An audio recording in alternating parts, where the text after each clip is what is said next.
França e Espanha sinalizaram o seu apoio à designação da Guarda Revolucionária Islâmica do Irão como organização terrorista, abrindo caminho para a sua inclusão na lista negra da União Europeia. Até agora, os dois países tinham hesitado fazê-lo, mas a mudança pode ajudar a garantir a maioria necessária na União Europeia para a designação. Uma vez oficializada, a medida implicaria o congelamento de bens, a proibição de fornecer fundos e a proibição de viagens para todos os membros da Guarda Revolucionária. A notícia surge no momento em que os ministros dos negócios estrangeiros reúnem-se em Bruxelas para discutir a questão. Une réflexion est en cours avec nos partenaires européens sur la désignation des gardiens de la Révolution comme organisation terroriste. À ce sujet, je veux être très claire, il n'y a aucun tabou. A decisão de França e de Espanha acontece dias depois da Itália ter mudado a sua posição no sentido da aprovação, devido à escalada de repressão brutal do Irão nos protestos de rua nas últimas semanas. Os Estados Unidos, o Canadá e a Austrália já designaram a Guarda Revolucionária Islâmica do Irão como uma organização terrorista. O grupo é acusado de repressão violenta no Irão, apoio militar à Rússia, ataques com mísseis contra Israel e ligações a grupos armados como o Hezbollah, o Hamas e os Houthis. O comissário europeu para a defesa, Andrius Kubilius, diz que concorda com o secretário-geral da NATO, Mark Rutte, quando diz que a União Europeia depende dos Estados Unidos para a proteção nuclear, mas que pode e deve trabalhar para se tornar independente na defesa convencional. É uma resposta aos comentários de Rutte sobre a Europa continuar a sonhar em tornar-se independente dos Estados Unidos em matéria de defesa. In one media, I saw that he was speaking about nuclear defense. That Europeans should, stop dreaming about possibility to defend itself without American nuclear umbrella. So this is really, I agree with him. For time being, at least, in Commission, we really this is a business for member states to decide what's about nuclear umbrella. But Americans said in a very clear way that they are ready to keep this umbrella, and we are happy with that. De acordo com Kubilius, a defesa convencional é a área em que a Europa precisa de estar pronta para se defender.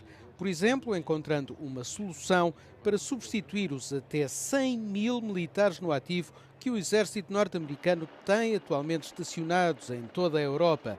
Kubilius insiste que a União Europeia tem de compreender quais as áreas em que tem de haver substituições, caso os Estados Unidos decidam diminuir a presença no continente europeu. Perguntado sobre quando é que isso seria possível, o comissário não consegue para já estabelecer um calendário.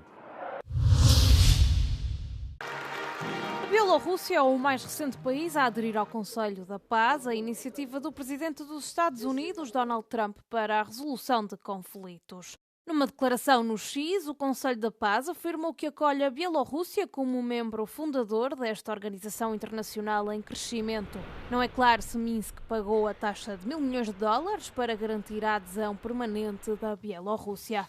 O Ministério das Relações Externas da Bielorrússia já tinha revelado na semana passada que Minsk estava preparada para assumir um papel ativo na formação de uma nova arquitetura de segurança global e regional.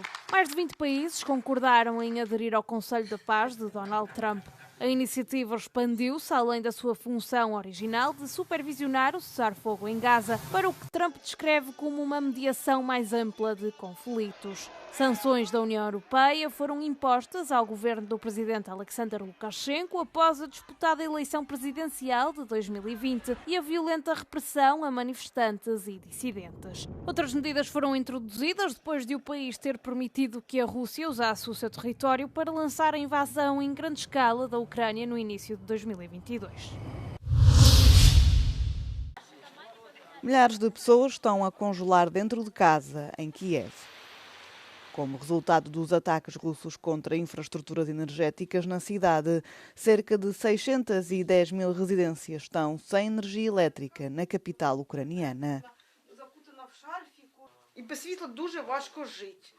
Плакати хочеться, так що ось термометр, там взагалі 4,3, зранку було 2. Якщо зараз 4, на дворі 20, я не знаю, це буде мінус 10. Це буде катастрофа, і, звісно, люди ж не виживають, і ми не виживемо, не витерпимо. У мене руки людяні. No distrito de Desniensky, soldados que regressaram da frente de batalha criaram um centro de aquecimento onde os residentes podem entrar para beber chá ou comer uma sopa quente. Розгорнули його вчора за ініціативи ветеранів 3-го армійського корпусу.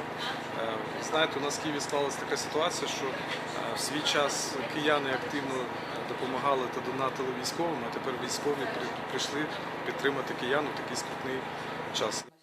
A organização explica que o centro já começou a ser utilizado e que a população ficou surpresa com o facto de os militares terem encontrado tempo e oportunidade para ajudar os civis na capital ucraniana. O primeiro-ministro do Reino Unido, Keir Starmer, encontrou-se com o líder chinês Xi Jinping na quinta-feira em Pequim. Os dois países pretendem melhorar as relações após anos de tensão devido à alegada espionagem, à questão de Hong Kong e à guerra na Ucrânia. Starmer apelou a uma parceria estratégica de longo prazo e levou consigo mais de 50 executivos empresariais. I made a promise 18 months ago, when we were elected into government, that I would make Britain face outward again, because, as we all know, events abroad affect everything that happens back in our home countries, from prices on the supermarket shelves to how secure we feel. Our international partnerships help us deliver the security and prosperity the British people deserve. And that is why I've long been clear that the UK and China need a long-term, consistent and comprehensive strategic partnership. Espera-se que os líderes assinem vários acordos no primeiro dia do encontro. A viagem reflete as crescentes necessidades comerciais num contexto de pressões económicas globais. Mais de 130 quilos de cannabis foram localizados e apreendidos por agentes da Guarda Costeira grega com a ajuda da Agência Antidrogas e de equipas sinotécnicas. Após inspecionarem um caminhão no Porto de Patras, os cães policiais localizaram as substâncias com os nomes de código Mescal e Ares que estavam escondidas dentro da carga. A mercadoria apreendida consistia em 100 pacotes de cannabis crua, conhecida por skunk, com um total de 110 quilos, e 40 pacotes de cannabis processada, conhecida por AX, com cerca de 21 quilos. Após a detenção do motorista do caminhão, um homem de 61 anos, as autoridades realizaram uma operação em Atenas, onde prenderam um cúmplice do motorista, um homem de 45 anos que mantinha um armazém destinado ao tráfico de droga. Durante a busca ao armazém foram encontradas e apreendidas etiquetas adesivas de várias empresas espanholas e gregas, documentos de compra e distribuição, bem como comprovativos de depósitos no valor de 2.000 euros. Acredita-se que as drogas teriam como destino Espanha, tanto para a distribuição local como para posterior transporte. O valor das drogas apreendidas está estimado em pelo menos 900.000 euros.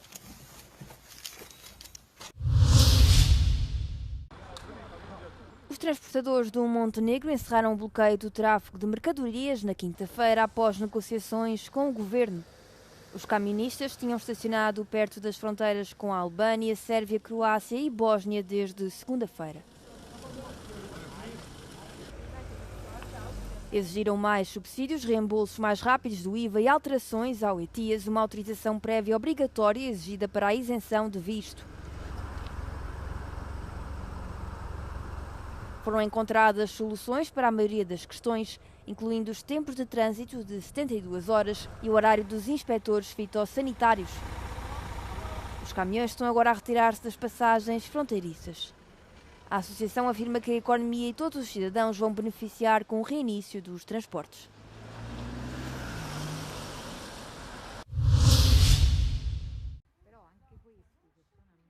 Descoberta em 1912, esta casa, que remonta à República Romana, permaneceu praticamente desconhecida por mais de um século. Mas isso está prestes a mudar. A partir de março, a Casa dos Grifos, datada entre o final do século II e meados do século I a.C., sarà finalmente aberta ao pubblico. Cioè, in questo caso noi abbiamo la casa più antica dell'epoca repubblicana a Roma, finora almeno testimoniata, e soprattutto la casa che mantiene un elevato sistema decorativo sia nei pavimenti che nelle pareti. Quindi noi abbiamo, diciamo, un canale di informazione di quello che era un sistema di vita in età repubblicana come non abbiamo in altri luoghi. Os visitantes poderão explorar o local através de uma experiência guiada em tempo real com acompanhamento à distância, também para proteger os frágeis vestígios. Uma solução pensada para preservar os artefactos que sobreviveram ao longo dos séculos. Il tentativo con il progetto del PNRR era rivolgersi a un'accessibilità totale, l'accessibilità totale intesa per tutti, legata però alla possibilità di fruire la visione della domus e degli affreschi, anche con degli apparati, diciamo, multimediali evocativi della casa, che quindi ci consentono anche di vedere come la casa effettivamente era nel suo momento, diciamo, di vita, ma ovviamente è impossibile in questo momento, così come abbiamo la fruizione, perché non solo per un problema conservativo degli affreschi, ma anche perché l'unico sistema di discesa alla casa è una scala molto ripida, originale, e quindi non abbiamo la possibilità, diciamo, al momento di offrire un sistema alternativo. As portas desta luxuosa residência de vários andares, que se pensa ter pertencido a um rico senador romano, preparam-se agora para reabrir. Uma experiência que vai oferecer uma visão rara e vívida da vida cotidiana na Roma Antiga.